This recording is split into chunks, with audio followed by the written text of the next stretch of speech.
Le GRET travaille sur l'entrepreneuriat social depuis plusieurs années, voire décennies. Et en assainissement, on a commencé à travailler sur l'entrepreneuriat en assainissement en 2008 au Cambodge.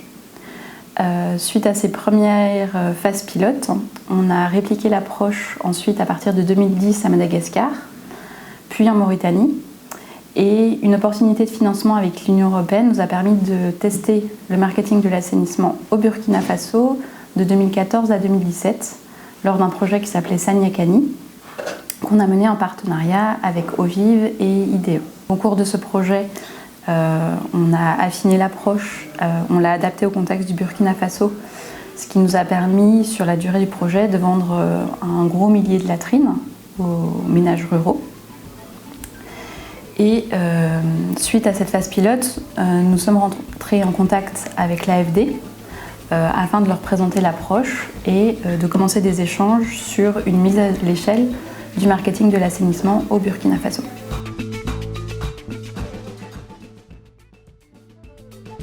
Les principes fondamentaux qui ont structuré cette co-construction, c'est la recherche d'abord d'une solution la plus efficiente possible pour les populations, c'est-à-dire le coût le moins cher. Vous n'êtes pas sans ignorer que traditionnellement les latrines ici, ça coûte quand même près de 200 à 250 €, ce qui est cher pour les populations. Donc la solution la plus efficiente pour les populations, c'est le moindre coût et l'ancrage local, notamment en utilisant des opérateurs locaux et le financement des coûts de création du marché.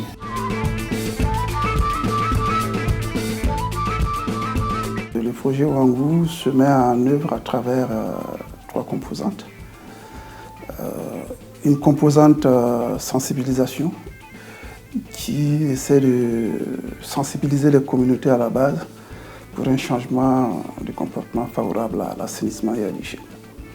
Cette composante est mise en œuvre dans les villages par les agents de santé à base communautaire, sous la supervision des techniciens communaux, mais également sous le suivi souvent rapproché de nos équipes sur le terrain.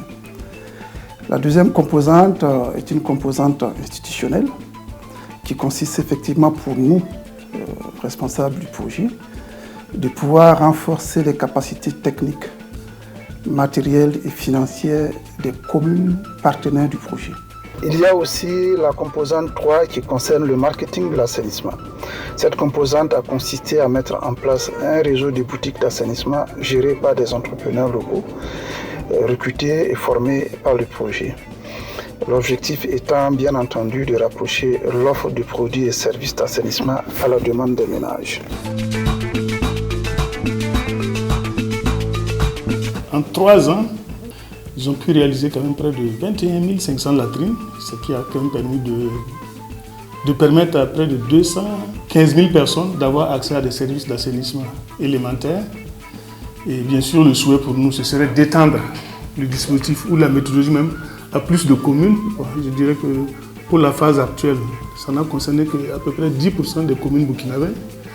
Donc, le souhait, c'est qu'on puisse étendre à plusieurs communes, surtout rurales, et de voir son transfert progressif vers les services de l'État burkinabé. Au Burkina, il y a de grands besoins d'amélioration de l'accès à l'assainissement. On estime qu'il faudrait à peu près construire 2 millions de latrines sur tout le pays pour arriver à l'accès universel à l'assainissement amélioré au Burkina Faso.